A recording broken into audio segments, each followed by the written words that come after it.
बिस्मिल्लाहिर्रहमानिर्रहीम अस्सलाम वालेकुम नाज़रीन, मैं राना उज़ैर हूँ। आप हमारा फेसबुक और यूट्यूब चैनल देख रहे हैं।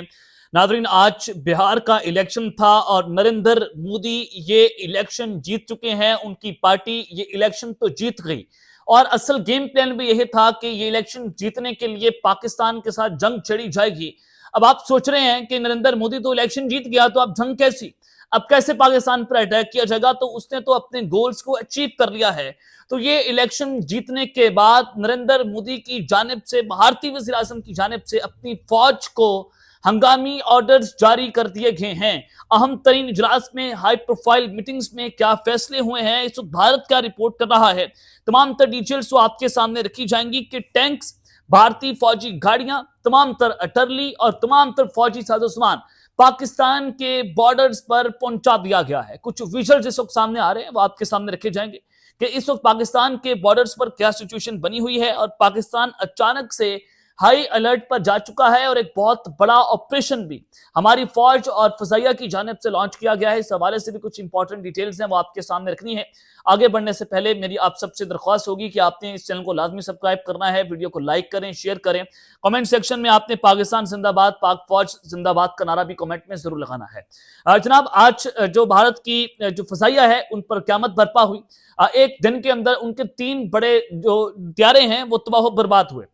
भारत के 3 जो ट्रेनर्स उनके एयरक्राफ्ट हैं, वो अपने मिशन के दौरान गिरकर तबाह हो गए हैं। सवाल यह है कि भारत जो है वो अपनी जंगी मशकें कर रहा है और उस जंगी मशकों के अंदर इनकी जीपीएस स्पूफिंग जो है और जो उसके अलावा इलेक्ट्रॉनिक वॉरफेयर सिस्टम है वो जैम हो रहा है, जिसके लिए भारत जो है उनके लिए दर्दसर बना हुआ है कि वो जो सिस्टम पाकिस्तान के लिए लॉन्च कर रहे थे, अब वो सिस्टम उनका गले पड़ गया है। जीपीएस स्पूफिंग के हवाले से न्यू दिल्ली के अंदर और मुंबई में इस वक्त हाई अलर्ट जारी किया हुआ है, क्योंकि और इसी वजह से इनके जंगी त्यारे जो हैं वो भी गिर कर तबाह हो रहे हैं। एक भारतीय फजाइया का तरबियती त्यारा मिग 21 यूएम मगरबी बंगाल के बॉर्डर जो बगडोगरा एयरबेस है उसके करीब मामूल की प्रवास के दौरान गिरकर तबाह हुआ। अब ये मामूल की प्रवास क्या है? देखिए, वो बिल्कुल वो मामूल के मुताबिक जा रहे थे और अचानक से तबाह हो जाना, तो ये वाज़ेह तौर पर बता रहा है कि इलेक्ट्रॉनिक वॉरफेयर जो सिस्टम जैम हुआ है उसके बाइस भारत को इस वक्त बहुत जो है वो खतरनाक सूरत हाल का सामना करना पड़ रहा है और उसका इल्जाम भी वो पाकिस्तान पर लगाते हुए आपको दिखाई देंगे। जब दिल्ली एयरपोर्ट के बाद 5 मजीद एयरपोर्ट का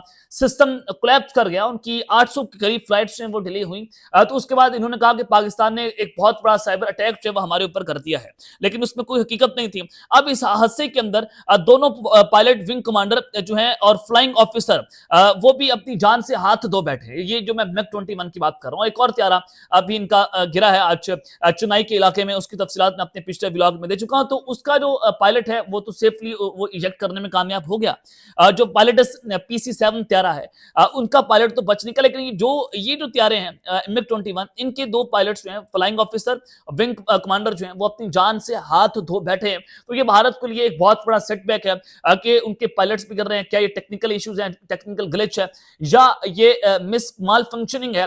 पायलट्स जो है उनकी तरबियत का फर्क नजर आ रहा है। तो इसके ऊपर नरेंद्र मोदी ने एक हाई लेवल जो है वो फैक्ट फाइंडिंग कमेटी जो है उसको बिठा दिया है। अब दूसरी जानिब बिहार का इलेक्शन था, बहुत सारा शोर बचा हुआ था और बिहार इलेक्शंस के हवाले से जब आपको मैं कह रहा हूं कि अगर कोई चांस था कि इंडिया पाकिस्तान पर कोई अटैक नहीं करेगा, तो आप यकीन करें उसके बाद ये तमाम चांसेस जो है वो खत्म हो गए। इंडिया पाकिस्तान पर हमला करने के बहुत करीब पहुंचा हुआ है। बड़े गौर से आपने खबर सुनी है कि इलेक्शन जीतने के बाद नरेंद्र मोदी जो है उसने अपनी फौज को क्या हुक्म दिया है। तो आज बिहार का इलेक्शन था और बिहार का इलेक्शन बहुत डिसाइसिव था और ये जो आज फेज 2 है उसका रिजल्ट आया है और यकीनी तौर पर नरेंद्र मोदी की जो जमात है वो 2/3 अक्सरियत से भी ज्यादा सीटें लेने में कामयाब होगी। जो उनकी इनका जो अलाय था एनडीए, वो 204 सीटें उन्होंने ली हैं 243 सीटों में से, यानी कि 2/3 से भी ऊपर। बाकी जो इंडिया की इंडिपेंडेंट लोग हैं 32 सीटें वो लेने में कामयाब हुए। तो ये एक बड़ी गंभीर किस्म की सिचुएशन है कि जो दिल्ली अटैक होता है वो फेज 2 इलेक्शन से शुरू होने से पहले अटैक हुआ और फेज 1 इलेक्शन में नरेंद्र मोदी की जो पार्टी की पोजीशन है वो अच्छी नजर नहीं आ रही थी। फेज 2 फौरी तौर पर होता है और उसमें आपने देखा कि दिल्ली अटैक हुआ, उसको कैश किया गया, उसका इल्जाम पाकिस्तान पर लगाया गया। पूरा भारतीय मीडिया एक ही नैरेटिव बनाता रहा, पाकिस्तान पाकिस्तान और पाकिस्तान, और ऑपोजिशन ने इलेक्शन मानने से इनकार कर दिया कि उन्होंने कहा कि ईवीएम मशीन जो है वो हैक हो गई हैं। तो इस हवाले से उन्होंने सुप्रीम कोर्ट का रुख कर लिया है। अब नरेंद्र मोदी ने दिल्ली अटैक करवाकर, ये फॉल्स फ्लैग करवाकर अपना इलेक्शन जीत लिया है। इलेक्शन जीतने में वो कामयाब हुए, क्लीन स्वीप कर दिया। अब सवाल यह है कि जो अगला इलेक्शन होने जा रहा है और ये जो 2 तिहाई उसने भी चाहिए होगी, कौमी असम्बली का जो इलेक्शन हो रहा है, तो नरेंद्र मोदी ने उस इलेक्शन से पहले नेशनल सिक्योरिटी कमेटी का इजलास बुला लिया है और अब ये पाकिस्तान पर करने जा रहे हैं अटैक।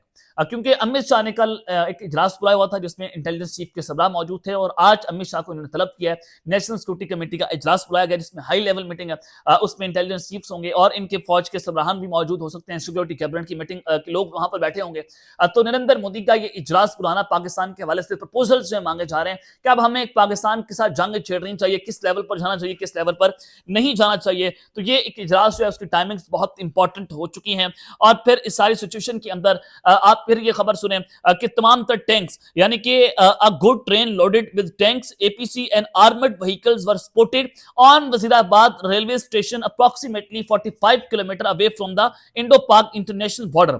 ये इंडिया की खबर आ रही है कि भारत ने जो है एक बार फिर से उसमें जंगी जान जो है पैदा हो चुका है और जिस लम्हे का डर था वही नजर होता हुआ आपको दिखाई दे रहा होगा। वजीराबाद रेलवे स्टेशन है, पाकिस्तान का वजीराबाद नहीं है, इंडिया का वजीराबाद है, जहां पर भारतीय फौजी गाड़ियां, टैंक्स और एपीसी जो है उनसे लदी ट्रेन उनको देखा गया, उनकी वीडियोस भी सामने आई हैं, उनकी तस्वीर सामने आई है और ये वो जगह है जहां से पाकिस्तान और इंडिया का इंटरनेशनल बॉर्डर है, 45 किलोमीटर दूर है और वहां पर ये फौजी डिप्लॉयमेंट बता रही है कि इंडिया कुछ खतरनाक करने जा रहा है। सवाल यह है कि क्या भारत हमला करने की पोजीशन में आ रहा है, वो फॉरवर्ड पोजीशन पर चलता आ रहा है, स्टेप बाय स्टेप चल रहा है और क्या मोदी सरकार एक नई मुहिम जारी करनी चाह रही है, दूसरा हम सवाल है, या फिर पाकिस्तान की जो बढ़ती हुई दिफाई तैयारियां हैं जिससे भारत को शदीद खौफ है, क्या उसमें वो मुब्तला हो चुका है। तो हकीकत तो ये है कि पाकिस्तान की जो फोर्सेज है, हमारी फदाइया है, हमारी फौज है, हमारी नेवल फोर्सेज है, वो पहले ही हाई अलर्ट के ऊपर है और हमारी जो स्ट्रेटेजिक फोर्सेज हैं उन्होंने अपनी बॉर्डर्स के करीब अपनी मौजूदगी को मजीद बढ़ा दिया है। अगर भारत ये करने का सोचेगा भी, क्योंकि वो पैकेट्स की फॉर्म में अपनी फौजों को पाकिस्तान के बॉर्डर के करीब ला रहे हैं ताकि दुनिया की नजर इस तरफ ना आ जाए, पाकिस्तान के पास इंफॉर्मेशन ना पहुंचे, तो भारत तो अपनी तैयारियां मुकम्मल कर चुके हैं। अब उसी हवाले से पाकिस्तान भी अपनी तैयारियां मुकम्मल करके बैठा हुआ है। वज़ीर दिफा ख्वाजा आसिफ की जानिब से स्टेटमेंट आई कि पाकिस्तान ईस्ट और वेस्ट बॉर्डर दोनों पर जंग लड़ने के लिए मुकम्मल तौर पर जो है वो इस वक्त तैयार है। तो इस सारी सिचुएशन के अंदर पाकिस्तान जो है वो हाई अलर्ट के ऊपर है। तो एक बड़ा ऑपरेशन जो है वो लॉन्च किया गया पाकिस्तान को इस 2.5 फ्रंट के ऊपर जंग का सामना है। खबर आ रही है कि एक इंटेलिजेंस ब्यूरो डिवीजन और सीटीडी ने ज्वाइंट ऑपरेशन लॉन्च किया जिसमें 4 टीटीपी और फितना खारिज के दहशतगर्द जो हैं उनको गिरफ्तार किया गया, जो कि जुडिशियल कॉम्प्लेक्स G11 जो इस्लामाबाद में अटैक हुआ था उस हमले के अंदर मुलव्वस हैं।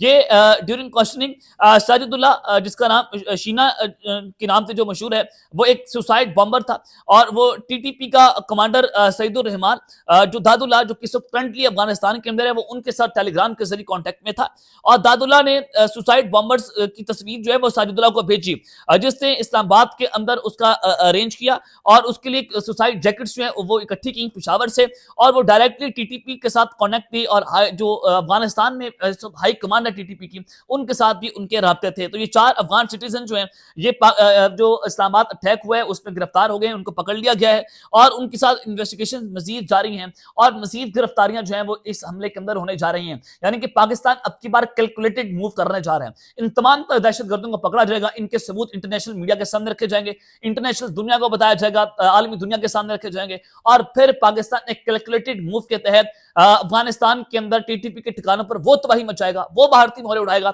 जिसका आप तसव्वुर नहीं कर सकते। यानी कि इतनी वेल कैलकुलेटेड मूव कहें तो कहना गलत ही होगा। तो ये बड़ा ऑपरेशन जो पाकिस्तान ने लॉन्च कर दिया है और इसका दायराकार मजीद बढ़ाया जाएगा और इस हवाले से जो भारत इस अफगानिस्तान को इस्तेमाल कर रहा है, पाकिस्तान ने इंतहाई जो है वेट एंड सी की पॉलिसी रखी है, ठंडे हुए हैं। ये नहीं हुआ कि इस्लामाबाद अटैक हुआ आपने फौरी तौर पर काबुल पर एयर स्ट्राइक्स कर दिया, तो वो उससे तो हमारा मुकदमा जो है वो मजीद कमजोर होता। तो पाकिस्तान ने इस वक्त बड़ी जो है वो कामयाब डिप्लोमेसी के तहत इस वक्त अफगानिस्तान को मुकम्मल तबाह पर बात रखने का जो है वो प्लान तैयार कर लिया है। तो इंशाल्लाह अल्लाह ताला पाकिस्तान की हिफाजत करेगा। अब तक के लिए अपना ख्याल रखिएगा और इस लाजमी है आने के बाद पाकिस्तान जिंदाबाद।